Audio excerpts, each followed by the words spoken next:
Il me plaît, au nom du maire Djibril Sonko, d'exprimer la profonde satisfaction des populations au nom desquelles et pour lesquelles nous parlons sur l'opportunité d'organiser ce congrès international dédié à l'apiculture avec comme langage fort l'abeille, l'avenir de l'humanité. Les pays africains, particulièrement les pays au sud du Sahara, souffrent et ont longtemps souffert de l'insécurité alimentaire et de tout ce qui en découle. Et aujourd'hui, l'innovation majeure est de concevoir des politiques hardies destinées à réduire, sinon à éradiquer totalement la faim, la pauvreté. Et c'est à ce titre que nous nous réjouissons avec l'avènement des nouvelles autorités, particulièrement le nouveau ministre de l'Agriculture, sur les heureuses initiatives prises et qui toutes concourent à relancer l'espoir à travers une reprise des activités agricoles pour l'atteinte de l'objectif principal qui est la souveraineté alimentaire. Une chose est d'impulser une idée dans l'innovation, une autre est d'avoir l'homme pour conduire l'impulsion de cette nouvelle idée. Et à ce titre, le Sénégal est heureux aujourd'hui d'enregistrer l'avènement d'un brillant et charismatique Premier ministre du nom de Ousmane Sonko. Ce brillant et charismatique Premier ministre a misé sur un des ministres de l'Agriculture cités en référence à travers le Sénégal, l'Afrique et le monde, à savoir l'actuel ministre de l'Agriculture, de la souveraineté alimentaire et de l'élevage. Le thème qui nous réunit, c'est l'apiculture. Mais le sujet principal, c'est la place de l'abeille en tant que facteur qui vise à sauver l'humanité. Quand on parle de l'abeille, on l'assimile à un simple insecte. Or, l'abeille incarne un certain nombre de valeurs qui fondent le développement et la survie de l'humanité. À preuve, c'est l'un des rares insectes qui bénéficie de la sympathie de l'humanité entière à travers la célébration d'une journée phare le 20 mai de chaque année pour célébrer l'abeille. C'est toute une histoire. Pour l'information au public, retenons que l'abeille, du point de vue du symbolisme, du point de vue des mythes et du point de vue de la science, est l'un des rares insectes présentés comme l'insecte leader parmi les insectes quand il s'agit de pollinisation. Sur les 100 espèces connues en matière d'agriculture, 71 sont pollinisées par l'abeille. L'abeille, du point de vue de la santé, au moment où on parle du fait qu'il ne faut pas se rapprocher trop de l'animal, l'abeille ne comporte aucun risque par rapport à l'être humain. C'est-à-dire que l'abeille est un très bon voisinage qui ne porte aucune maladie susceptible de contaminer l'humain. L'abeille est la sève nourricière de l'agriculture, de la nourriture, de la sécurité alimentaire. Einstein, à l'époque, avait annoncé que si l'abeille disparaissait, l'humanité ne pourrait tenir la vie que pour 4 ans. Certes, c'est une image, c'est une métaphore, mais elle n'est pas loin de la réalité, puisque l'abeille, au niveau de l'écosystème, joue un rôle prépondérant qui fait que personne ne peut se passer de l'abeille pour autant que nous voulons survivre.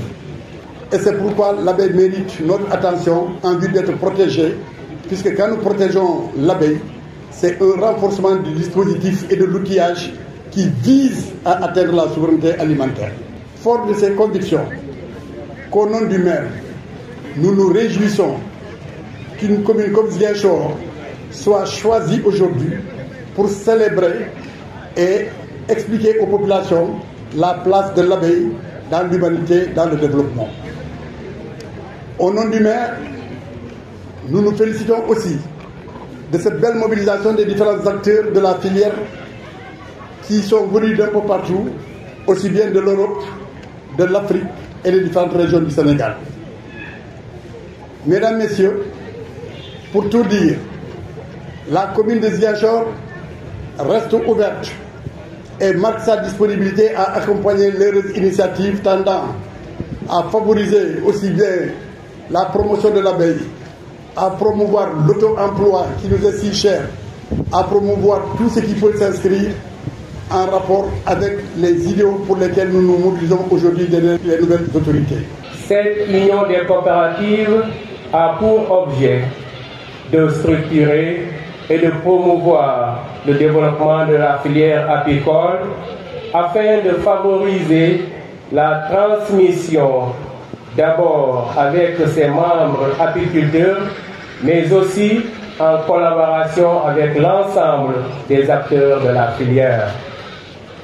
Nous nous devons d'avancer ensemble vers une meilleure organisation pour nous-mêmes apiculteurs et pour le bien de toute la filière.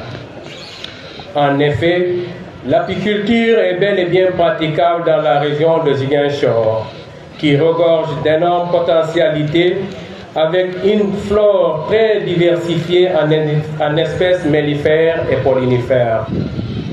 La population est représentée par une forte majorité de jeunes motivés par l'apiculture. La pluviométrie assez abondante et les nombreux points d'eau favorisent la présence de beaucoup de colonies sauvages. L'usage relativement faible des produits chimiques dans l'agriculture en milieu rural permet de récolter du miel naturel. Aujourd'hui, nous sommes plus de 1000 apiculteurs recensés, dont une cinquantaine de professionnels avec une production moyenne de 160 litres par membre. La production globale estimée à 2500 litres en 2019 est passée à 9275 litres en 2022. Depuis la mise en place de cette union des coopératives, la filière a capitalisé un certain nombre d'acquis, dont la mise en place des coopératives dans chaque département de la région de Ziguinchor. Ces coopératives départementales sont issues des regroupements d'apiculteurs des différentes communes. Cette organisation a été faite avec l'appui des conseils départementaux de Bignona, Ziguinchor et Oussouye. Les défis que nous rencontrons sont multiples. Ils se déclinent entre autres en termes de techniques d'élevage de rennes, de la santé de l'abeille, des difficultés à identifier les maladies, à les prévenir et à les traiter. La disponibilité du matériel au niveau local est difficile parce qu'ils sont importés et les coûts sont élevés pour la plupart des apiculteurs. Une politique de subvention des prix et une affectation de spécialistes au niveau des services techniques d'élevage serait bénéfique pour la filière. Les effets des changements climatiques ont des retombées négatives sur la production avec la dégradation de la flore, la réduction du temps de floraison, les impacts de forte chaleur, etc. Le manque de mielleries qui répondent aux normes mandat est aussi une problématique majeure. Il y a aussi la faiblesse de la production par ruche, l'accès aux ruches modernes et les difficultés d'acquisition d'équipements de protection, de traitement et de conditionnement. Ce que nous attendons de l'État, chères autorités, c'est la prise en compte des besoins spécifiques de la filière par la mise en place de structures vétérinaires qualifiées, l'installation de mielleries modernes et l'attribution de fonds verts dans le cadre du reboisement et de la protection de nos forêts. Nous souhaitons et demandons à l'État de prendre en charge la formation apicole dans les centres de formation professionnelle et surtout d'asseoir une politique nationale de développement de la filière apicole. Enfin, nous demandons aux institutions financières de prendre en compte la spécificité de l'activité apicole pour mettre en place une offre de produits qui répondent aux attentes des acteurs. Messieurs les ministres, chers partenaires, mesdames et messieurs, vous avez entendu nos préoccupations. Nous souhaitons vivement poursuivre notre action afin que la filière apicole soit un chaînon qui contribue aussi au développement économique de notre pays. Malgré les efforts déjà consentis, il n'en demeure pas moins que la filière reste confrontée à de nombreuses contraintes qui entravent son développement, dont l'organisation, dont le fait de travailler ensemble.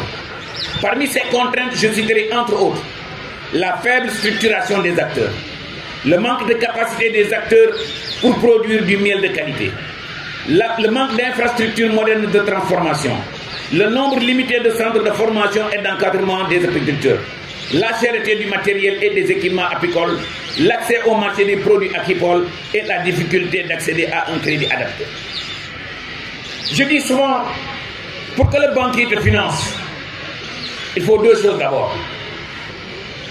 Est-ce que vous êtes bien formé? Est-ce que vous êtes bien formalisé? Et l'interprofession va vous aider à non seulement vous formaliser, la formation, je peux m'en engager en partenariat avec le gouverneur, en partenariat avec les maires. Ça, c'est pas le plus difficile. Le plus souvent, les Africains disent qu'il est difficile d'être financé. Non.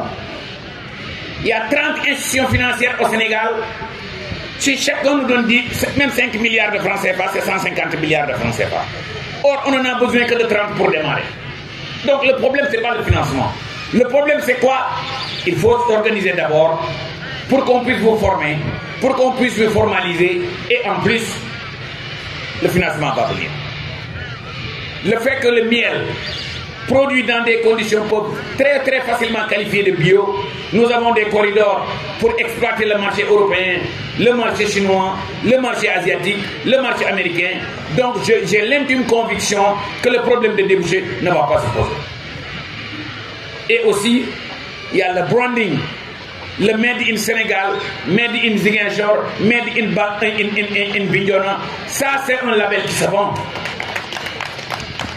Je suis allé tout récemment en France, je suis entré dans un supermarché, j'ai vu quelque chose qui m'a beaucoup parlé. Un œuf, ils ont dit pondu en France. Ça dit beaucoup de choses. Vous imaginez le nombre de cadres Casamançais à Dakar? Ils rentrent dans un supermarché, ils vont voir miel produit à Bignona. Vous croyez que ça va les laisser indifférents? Ça ne va pas les laisser indifférents. Vous imaginez le nombre de voyages diplomatiques, le nombre de représentants diplomatiques qui sont au Sénégal? On peut facilement organiser, et je m'engage à le faire si vous êtes organisé, d'être votre ambassadeur, le premier agent marketing du miel Made in Bignona,